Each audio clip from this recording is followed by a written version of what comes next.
back here, one of my favorite campuses, to give this talk, and I will be mostly talking about some of our more recent work on computational approach to understand the social brain. So let me just share my screen. Oh, to enable. Oh, sure.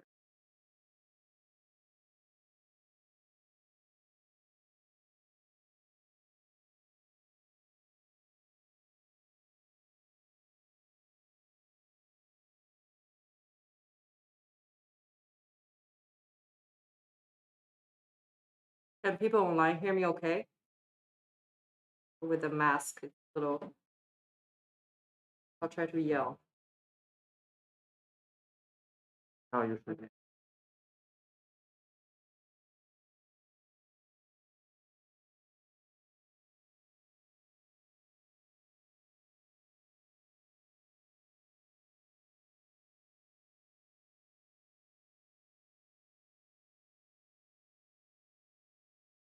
Okay, here we go. Great. Oh.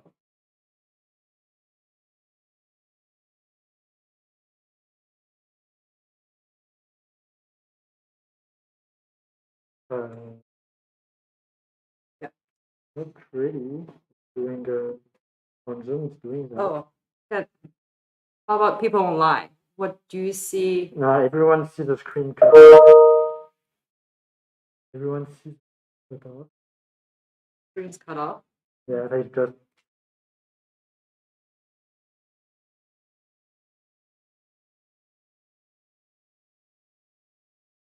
How about this? Is it better? No, it's No? still.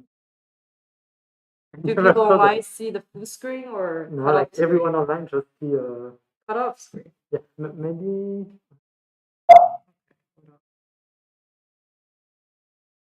Yeah. Yes, yes. Now it's working. No. That's better. I mean, right now we see the PowerPoint. This is exactly your screen. Yeah. Are you using the present? Try again. No, I think it's the presenter mode that doesn't want to work. Is it possible to? Yeah. So wait, what should I do? Just present like this? Is there another mode in PowerPoint? All right. Okay, I'll start anyway. So, okay, so I want to start this talk by kind of presenting a question, which is a question that has been around for decades, actually. Not only in social neuroscience, but also philosophy and cognitive science, evolutionary biology in general. The question is there a social brain? And when people ask this question, what they usually mean is that is there specifically unique about the brain or a unique system within the brain that processes social information, right? This is an older review from Sarah J. Blackmore when she was actually still at UCL, showing a few candidate regions that have been shown to process social information, right? Amygdala, prefrontal regions, ACC, and MPFC, and also TPJ, right? But of course, we know a lot of people have worked on this topic, including Chris Frith, Ralph Oldolfs, and Dunbar, and many, many more, right? So this has been kind of the ongoing theme, right? What is uniquely social about the brain that humans have? However, today, I think the question I want to impose here is that I would like to argue the human brain has evolved to serve the purpose of social, right? As a result of evolution, we know that humans have the most complex society on this planet. We have the largest group size as a starting point, right? Not to say the complex relationships we also have with this high number. So this is a relatively recent paper from, again, Dunbar, showing that across many different species, our relative neocortex size actually strongly correlates with our group size, right? So humans is all the way up there. And, although we share so much in common with monkeys and apes in terms of genetics and even cortical organization. But when you think about the social aspect of it, humans are really all the way up there because we have the most complex social system in the world, right? And there's a very interesting essay to read, The Social Function of Intellect by Nick Humphreys, which I will talk a little bit more later on this topic, right? So I'm not the first person to make this claim, but just want to make this claim out there to say that we didn't really start with non-social tasks first. It's the other way around, that human was born to solve social problems. Okay, so what is at the core of the social brain is really the relationship between ourself and others, right? So the concept of the self has, its own research field, really, self-awareness, self-consciousness, but also how we, perceive others in social interactions is a hugely important topic. Concepts like theory of mind or empathy or altruism, etc. So there are at least, I summarize this to be at least 3 levels of investigation. One is a very basic perceptual level. So, we pay attention to facial features, we pay attention to biological motion, we pay a lot of attention to, the perceptual features of a social agent. But beyond that, we also are constantly evaluating sort of the value, right, of social agents and our relationships. And finally, we want to use all of that information to guide our decision making. So the final one is really probably the most important one because you don't really have to make decisions, then a lot of things don't matter.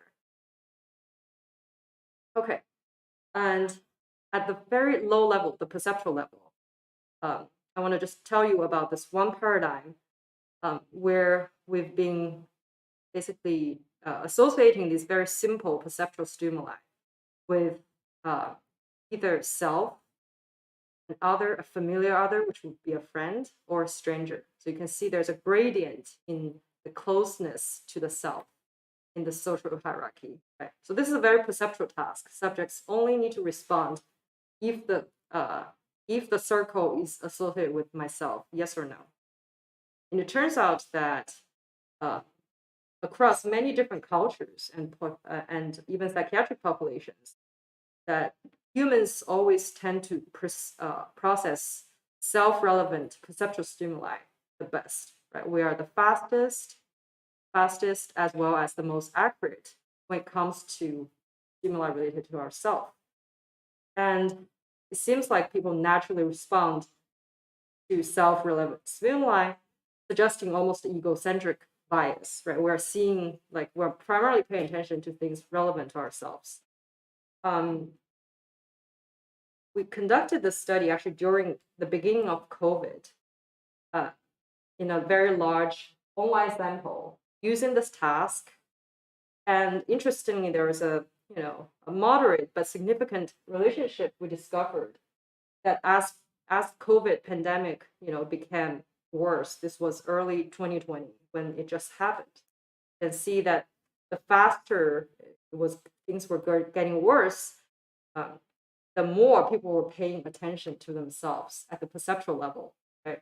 This almost makes sense if you think about it. It's self-preservation, kind of a fight or flight response that when things are not going well, we want to pay attention. Yeah. Sure. Yeah, sorry. So they basically see these 3 pairings, right? So it's a shape paired with an agent. The agent could be either myself, or a friend's name, or a complete stranger. So the only task the subject needs to do is to say, the pair presented here, is that correct or not? Right? So in this case, circle plus self, that's correct. But square plus stranger, sorry, this actually example is not right. But here, if I say square plus self, that's wrong. So that's the only task they need to do. Yeah, people are usually much faster and better at this very simple perceptual task. Okay, how about if we move beyond just the perceptual level, right? What's more important in daily life is really how we are constantly evaluating each other. And to this end, we are mostly relying on these neuroeconomic probes. And I think many of you are familiar with this area. But just to briefly introduce this task, it's a very it's a version of what's called a dictator game. So basically, the subject is deciding how to allocate certain amounts of money. And here you have two options. You can be very altruistic. You can choose to give yourself $5, the other person 10, or you can choose to be more selfish, right? You can choose to give yourself $6 and give the other person $5. So there are different combinations that we came up with, but between the two options, there's always a more altruistic one. And in the same COVID sample, we actually discovered that's opposite pattern from what we observed in previous slide, which is that as COVID became worse again, people actually became more altruistic. So although at a perceptual level, we're paying more attention to ourselves, at the sort of the valuation level, we are okay. We're even actually becoming better at caring for others, right? In this very artificial way. Okay, so I think we can, discuss some of these complexities later during this talk. But the good news so far is that this tells us humans are not always selfish, which is great news. And although there are a lot of individual variety, and but this is actually consistent with a lot of the empirical data so far that contradicts assumptions from classic economics theory, right? Again, to quote Adam Smith a little bit, that it is, classical economic theory really thinks that it is not from the benevolence of the butcher, the brewer, or the baker that we expect our dinner, but from their regard to their own interest. Right? So there's some truth to that, of course, especially, I guess, in our capitalist society. But again, even under the system, humans do not always behave this way. Okay, so one of the factors that contribute to this phenomenon, and one of the focus that we study in my lab, is social norms. So here we define social norms as really beliefs, because norms are not really written as law or legal policies anymore, right? So these are, in most cases, almost implicit but collective beliefs about what's acceptable in a society. And there are reasons why humans are not the only one that have social norms. Many non-human primates have that. Even lower species could have that. And again, a very evolutionary perspective is that this can protect the species or the group's long-term survival, right? By sometimes punishing an individual member who violates that norm, but in the long term protects the entire group. And this is sometimes framed as altruistic punishment. Again, a lot of excellent economic literature on this from Fair, Schmidt, Gatcher, etc. And through our recent experience, we know that social norms are indeed incredibly dynamic. So we went from in-person, fully remote, now back in person, right? We also know that social norms are incredibly powerful. That although there's, especially I guess in the United States, we don't throw people in jail if they don't wear a mask or if they don't get vaccinated, but they are very powerful because there are consequences to it, right?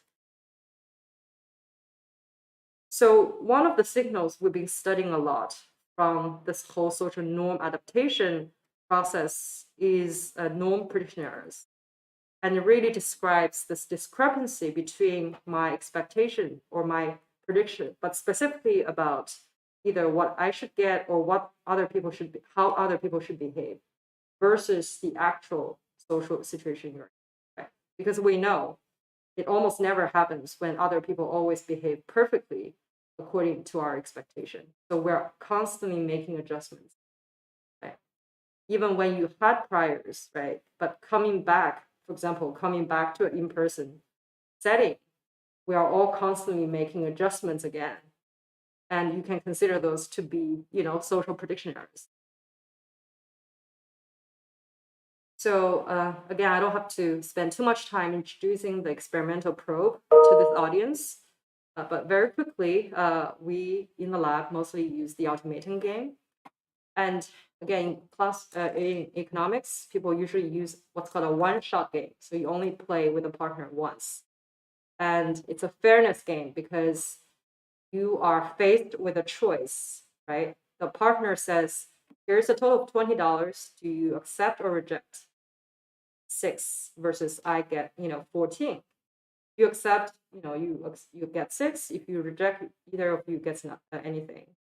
So that's usually a way to measure fairness, internal measures of fairness. However, we've been mostly modifying this game so that the subject is actually playing an iterated version, and they're playing with groups instead of individuals. And in this case, when I'm playing with a group, I have to constantly adjust my expectation, right? Can I make any inference about what I should expect based on what the trials I've experienced or based on what I know about the identity of this group? So this is the model setup. Yes. One question. When the founder playing this game, is goal is try to collect or something? Yeah, that's a great question, right? So if you try to maximize your profit, you should actually accept all non-zero offers. Right? But interesting humans don't do that. So although you still probe them to say that, hey, actually the subject's bonus is associated with the outcome, right? So they should still try to maximize their reward. But in reality, they're still rejecting a lot of the offers because we just, we have these uncontrollable sort of aversion to unfairness inside of us. And this is how we model this in the lab, right? So I mentioned Ernest's first work. I think he was actually visited NYU a couple of years ago. And the original model basically says that if I receive a offer of, let's say, $6, pretty decent offer, okay? This is my payoff. But what is actually my subjective utility? What's the subjective representation of that $6? Well, it turns out that it's not 6 because it's ruined by the fact that, I'm getting a lot less than what I think I deserve. And in his model, people think they deserve $10, right? Because 10 out of 20 is the absolute fair point. So whatever I deviate from 10, I should be aversive to that. So you can have this alpha parameter as a scaling factor to basically represent how sensitive one is to this inequality. So that's called the Schmidt inequality model, right? But when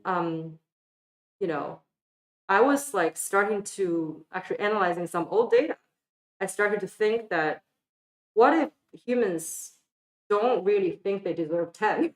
Is that even a possibility at all, right? First of all, are there individual differences? I bet there are.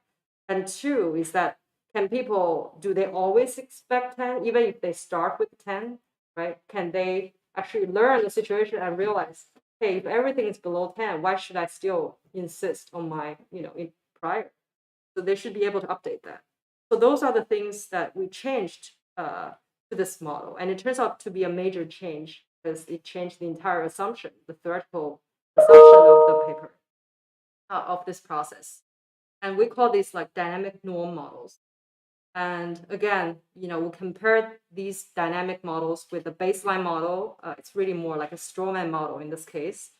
So the original no updating Schmidt model, but people could update the norm either in a Bayesian fashion or a simple Rescalo-Wagner way.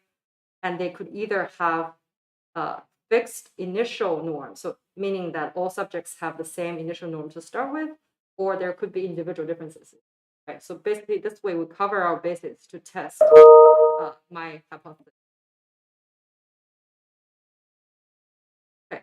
So overall, what we found is that the RW model with a variable initial norm, So each subject is different.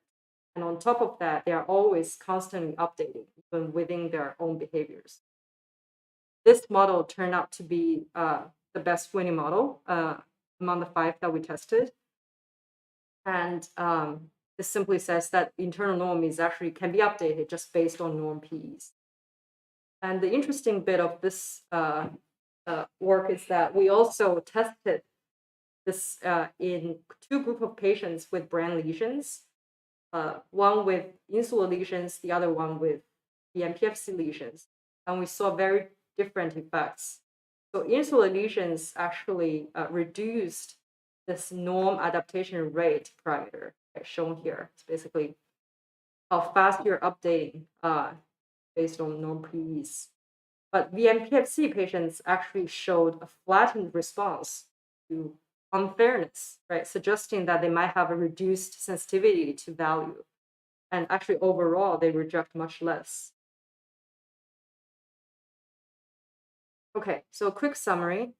We showed that humans may not always hold static beliefs in social situations, as suggested by the original Fair-Schmidt model. We also showed that these new adaptation models can actually capture the dynamic and also individual specific feature of our social expectations, right? And so far, we are looking at cortical regions such as the insula and VMPFC that tend to encode very distinct aspects of norm adaptation. I'm going to switch gear a little bit to just tell you about some of the data, new data we acquired. So again, as you know, lesion studies are not very satisfactory, and even fMRI studies, humans are not very satisfactory, right? In a way that we don't have any good resolution, spatially or temporally. And a couple of years ago, when I first moved to Sinai, I started to have conversations with some, neurosurgeons, and it turns out that they're recording from a lot of very interesting regions, kind of routinely, as part of their clinical process. And for example, one of the regions that we can record from is actually substantia nigra, which is, we know, is a very important region for value-based decision making, but historically has been impossible to measure in humans with confidence, right? Because just like nobody can have the imaging resolution for that. And there's actually also a very good example to cite. So here's a paper among several from Kahana's group showing that with similar multi-unit recordings from the substantia nigra, also in patients receiving deep brain stimulation, they found that these neurons are actually tracking what they call unexpected financial rewards. So this is a pretty good sort of, premise for us to build our work on, right? And this is what our operating room, what OR22 at Mount Sinai West looks like. And it's actually drawn by I like this very artistic version of the OR instead of a kind of a bloody photo. But you can see that there's a lot of things going on, right? In a human intracranial recording. It's a atypical setting to conduct neuroscience experiments. And the surgeon that we work with is Dr. Brian Coppell, this project. So here is the trajectory of the insertion of the electrode. And the surgeon actually uses this microelectrode to map the boundary between different regions. So the trajectory we go through is thalamus first, and then ZI, which is a white matter tract, and then STN, which is the target of PBS. But interestingly, right, we can go just a few millimeters below, and we can record from the substantia nigra. So this is the setup of the experiment. And again, I will spare you all the other details, but to say that we've been running a similar version of the norm game and similar models. And we found that, interestingly, substantia neurons actually are also tracking norm prediction errors. This is, I think, compiled over about 20 sessions of recording already from about 10 patients get to record 2 sessions from each patient. So suggesting that there might be some very generic encoding algorithm in the substation nigra, potentially among other regions, right, to encode norm prediction errors, right? And we know that these neurons also encode sort of non-social prediction errors, as shown in the Kahana paper. And was a pretty large effort, led by 3 lab members. Okay, another interesting summary is that using different techniques, we were able to demonstrate that humans do adapt our own expectations towards the social context or the social environment we're in. And it looks like the substantia nigra 2 VMPFC insular circuit seems to encode a very distinct aspect of this complex process. Yeah. You adapt your belief, social norm, based on what you know about the group, Yeah. based on what? Based on basically the offers you observe, right? So in this toy version, I think the direct evidence they have is the offers they've experienced and they observed so far. Yeah. And then we use that. How do you make a decision? What's the decision? Use kind of soft map, Yeah, softmax. of what? Of Not the norm. The estimated value. right. So the value function is the one that I just using referred to. the Yes, but my modified version, which has the dynamic term. Yeah. Okay. So actually what we've been really working on lately is this idea of social controllability, right? So the other way around. Can we actually use our actions to influence other people, right? So far we've been talking about sort of me adapting my expectations towards everybody else. Can it go the other way around? Well, we showed, at least in a laboratory setting, you can. So now we've further revised this game so that the subject plays with 2 distinct groups of people. We have a group of players that form what we call an in-control environment or controllable environment, which means that if you accept or reject the current offer, that actually has long-term consequence on your future interactions, right? Imagine somebody who keeps accepting, $3 or $4 or $5. But what in the real society, what that means is that you're actually developing a reputation, right, of being cheap, basically, and you might be cashing out at the moment, but that has long-term consequences. So the same way goes when you reject, right? If you keep rejecting, let's say $5, $6, that signaled to your partner and to the social environment actually that you want more and you are, potentially a person with very high standard. So this is the key manipulation. And in one of the conditions or one of the groups, the subject will need to figure out about this, and we don't really give them any explicit instructions. And in the control condition, they just play kind of a randomized version where the offers were randomized, right? So it's like exactly the same as what we talked about before. And again, the key message here is that reputation matters because you are starting to build a reputation, right? And you should play a little hard to get, but not too hard. So this is again, effort led by former student Sujong Na, who's graduating in 2 weeks. So, Yeah. so participants will be reputation method. Right. So they have to cover. Repeat the question. Yeah. So the question is, does the subject know about this contingency? The answer is no. So we didn't instruct them. we gave the cover story we gave is simply you're playing with two different teams, and the two different teams will behave differently. And so we left it very vague there. But then the interesting thing is that you'll see subjects learn about the rule very quickly, like after a couple of trials.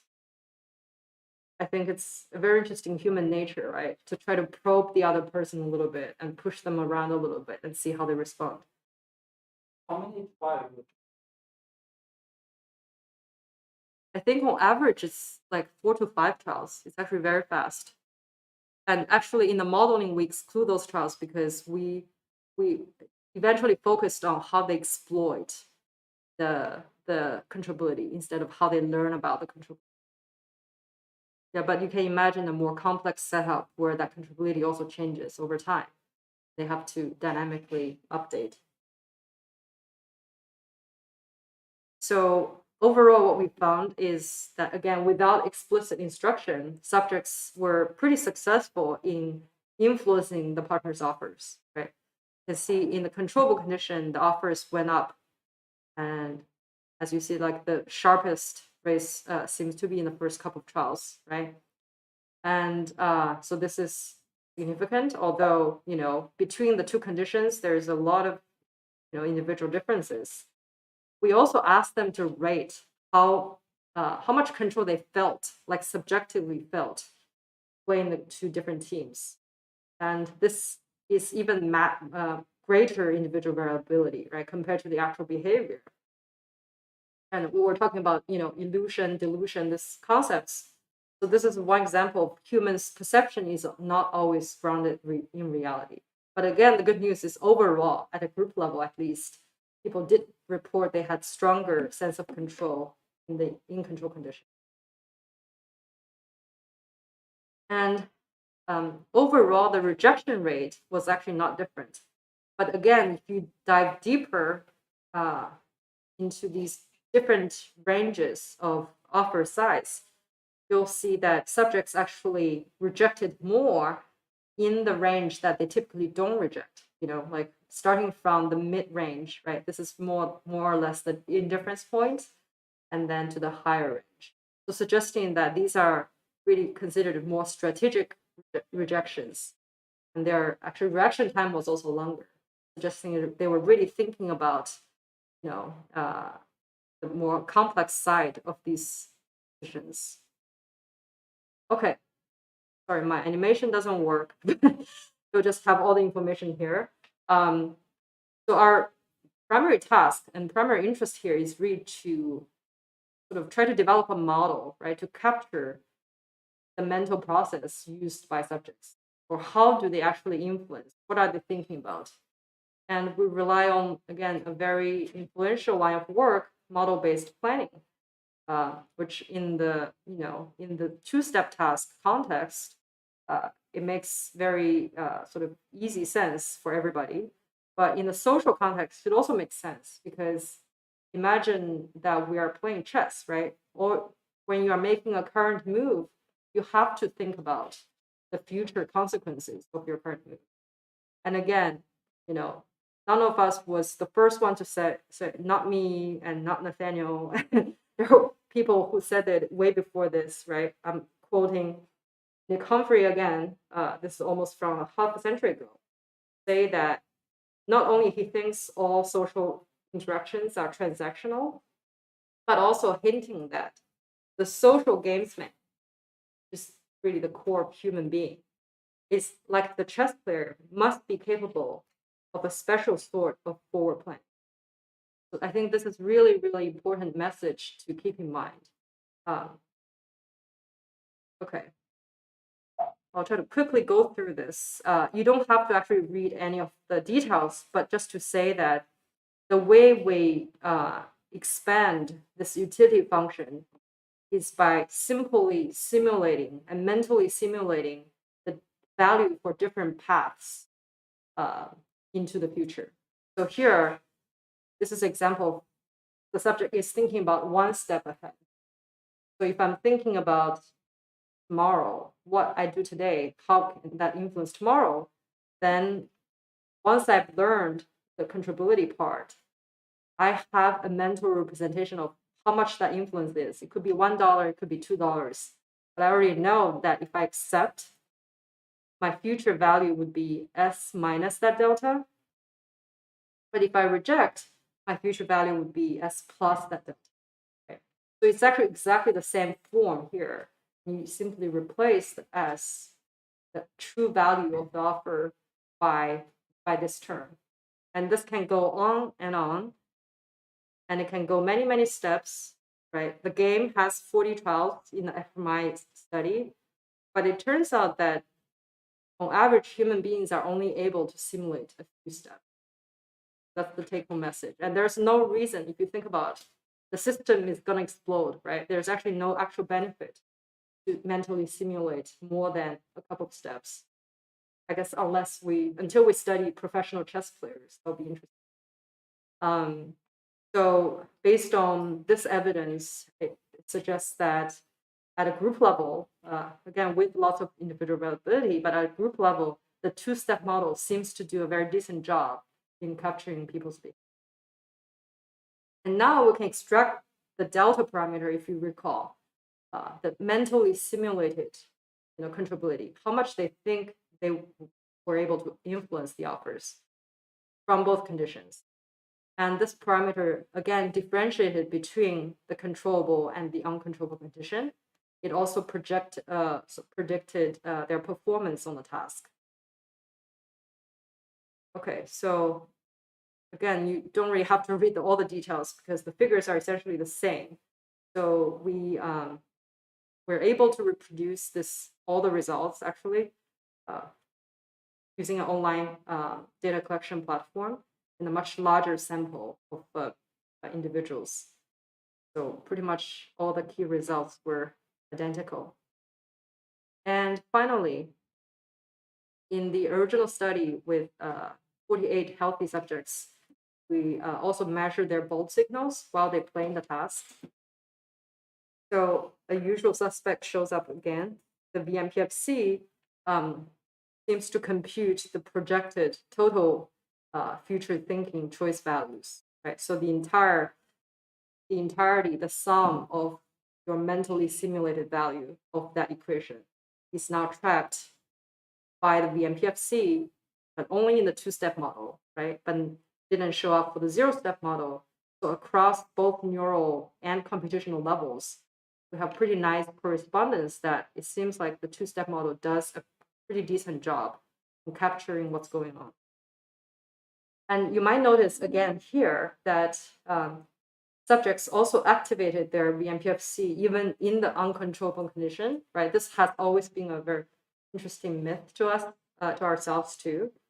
Then we follow with an interesting analysis, which is we calculated the distance between each subject's self-reported belief about control and the control they showed through their behavior. So if you're all the way here, that means you are basically delusional, that you think you had more control than what you actually had. And it turns out this connection index positively correlated with VMPFC activation only in this condition, right? So suggesting that although the VMPFC is an important region to track all these, cognitive mapping and the forward thinking models, but actually it's better that it only does its job when it should. So when it's activated in an uncontrollable situation, the more activation you have, the more illusion you actually have. Okay, so that's the summary. We showed that humans do use forward thinking to exert social influence, and the VMPFC seems to be a critical region in this process. And why is this important? I know we're running out of time, so I'll go through these last few slides very quickly. Okay. Yeah, so I think this is really the core computational psychiatry bit, right? Is that how can we use these models to really inform our understanding of neuropsychiatry?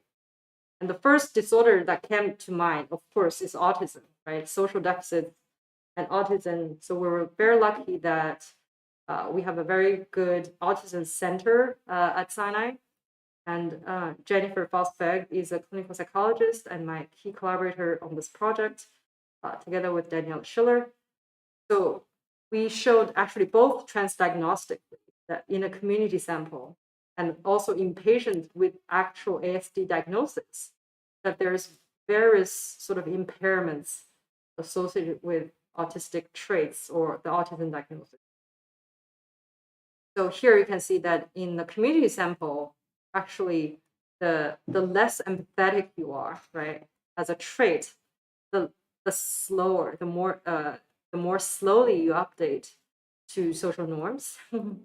The interesting bit is that, again, this is replicated almost in a patient sample. So these bars were using the controllability version of the task, but across both controllability conditions, we see that patients with ASD showed reduced adaptation rate in either in control or no control condition. And on top of that, they are also unable to really distinguish between the controllability settings, right? So you can see here that healthies behave like this, but patients were not able to raise the offers, and they also rated their self-perceived control to be indistinguishable between the two.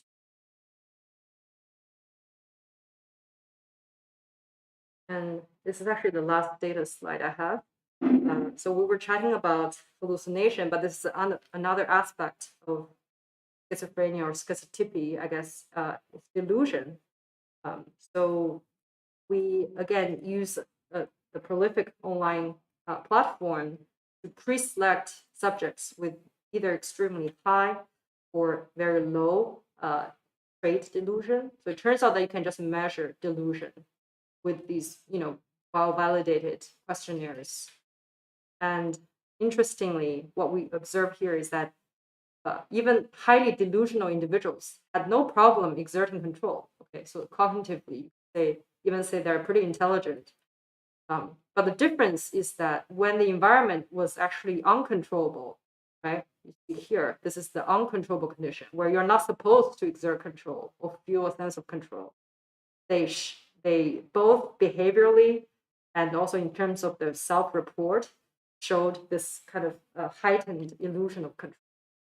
So very specific to only the environment where they were not supposed to feel that way or behave that way. Okay, so I guess finally, I want to just give you a brief overview of some of the other projects we're doing now. We showed that the social brain is quite bidirectional, right, in terms of the relationship between self-related representations and other focused behaviors. And we are just starting to actually high field imaging. Well, I don't know if 70 is considered high anymore, but for us it is. So 70 imaging in two patient populations. So one with autism and the other one with borderline personality disorders. So hopefully in a few years, I'll be able to come back here and tell you more imaging results. But then we are also, again, hopefully launch a mobile app very soon. So this has been going on. This kind of was a disaster to develop an app, but I totally underestimated the complexity of it. But it's finally coming out soon. I think I said that like 2 years ago. Finally, some of the stuff, again, we just discussed. We are, for the intracranial side, we're also, we have just established and are now going on full speed data collection using what's called a human voltammetry technique to record neuromodulators such as dopamine and serotonin during these social interactions, right?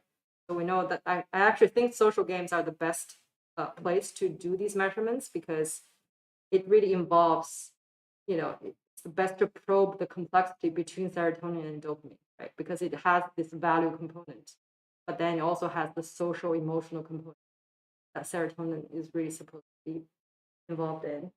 So we've accumulated about, I think, 15 sessions recordings already.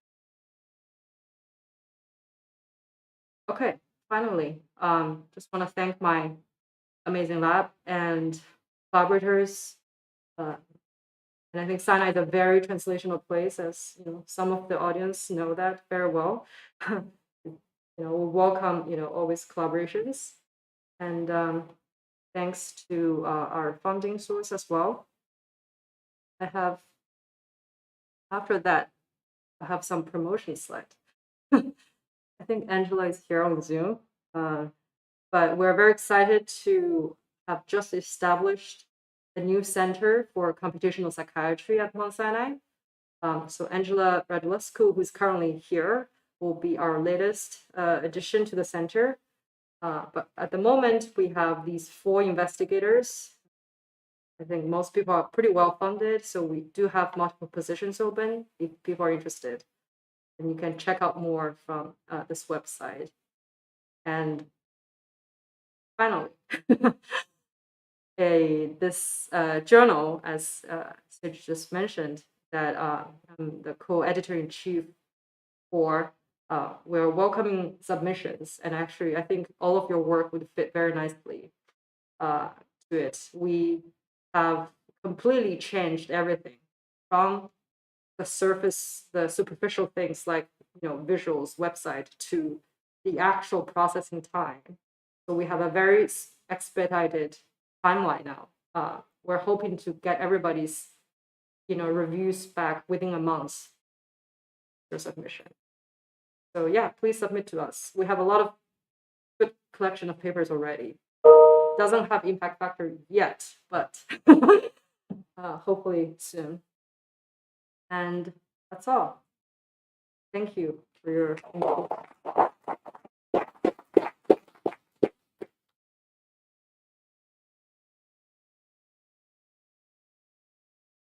Curiosity, it's not good enough. I don't think about like when the proposer and when they play this game, they actually sort of tracking each other's financial sort of game, or they just only care about the competition.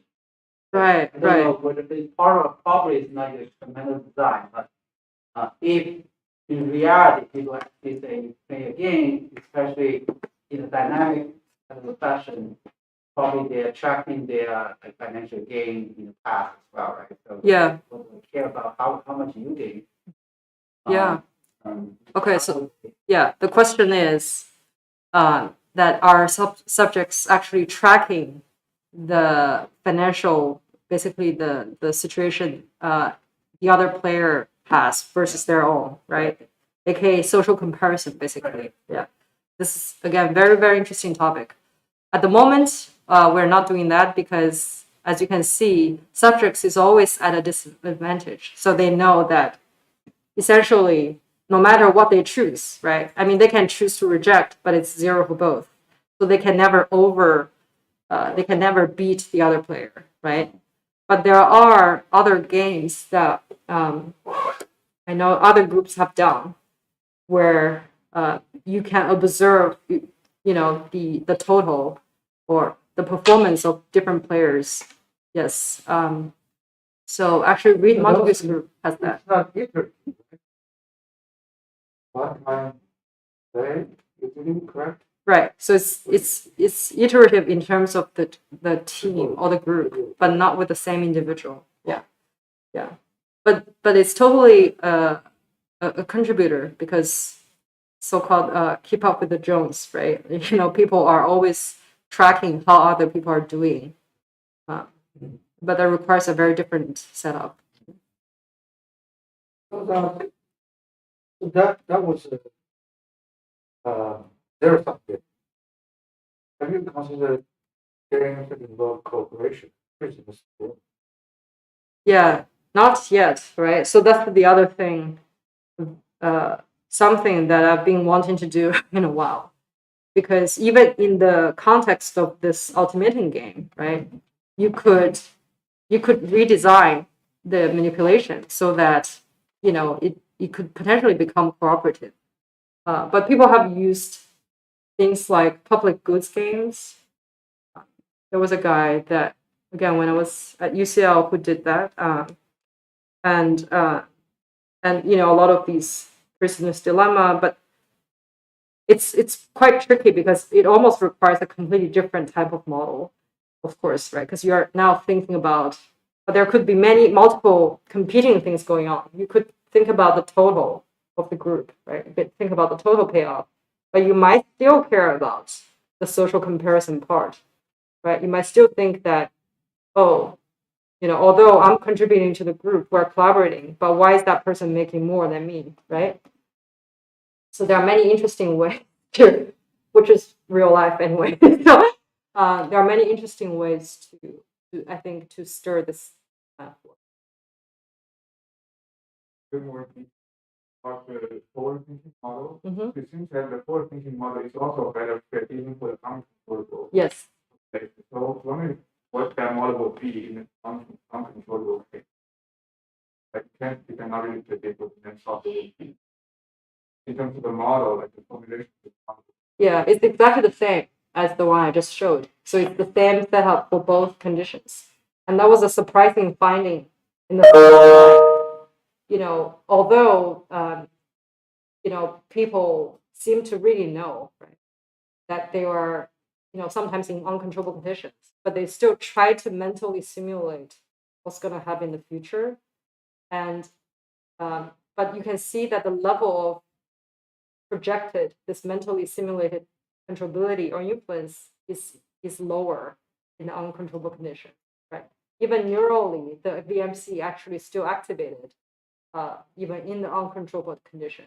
So I think all of these really pinpoint to the possibility that humans unavoidably have this illusion. I'll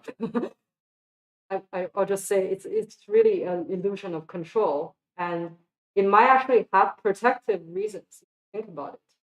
When I presented to our depression group at Sinai, they actually said something very insightful. They think that this is human nature, that, you know, you're not depressed. It's human nature to try, right? Try to project some level of control on the environment, even when you don't have it.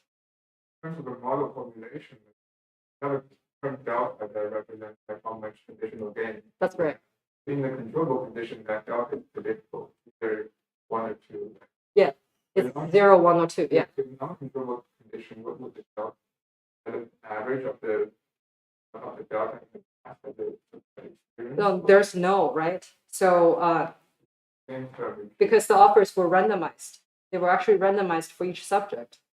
So at a group level, it should be completely random. There's no, you know, action to offer contingency there.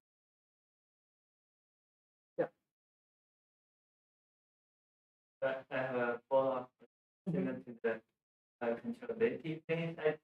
I think so my question is, so does the model can tell at which stage the participants start to give? Because in the very beginning, the first half of the trial, probably the controllable condition or some condition condition will be similar. I mean, the subject feeling the subject, but in the like past for like 10 trials or more, the subject begin to realize, oh, this is a group I cannot control them, but in the other group, I can see some of the effects. Yeah. If I make effort, I can. So, is there any possibility to see during what stage or which time period the participants begin to show different strategy to these two groups? Yeah, that's related. So the question is, when do subjects start to differentiate between the two conditions? If I go back to this model-free result, you'll see that it's quite early. It's the first couple of trials, so they pretty quickly learn that, oh, I'm doing something, and then the players actually responded to my action. And this can be an interesting thing to formally model in the future. As I mentioned, we actually decided to exclude the first few trials because that's when they're still, learning and exploring a little bit, right? So in the end, we were mostly focusing on the sort of the exploitation part after they've already established the contingency. Yeah, but we are, and thinking potentially a full project to have sort of dynamic learning of the controllability as well. Yeah. Yeah. Questions? Everything has already been answered during the talk.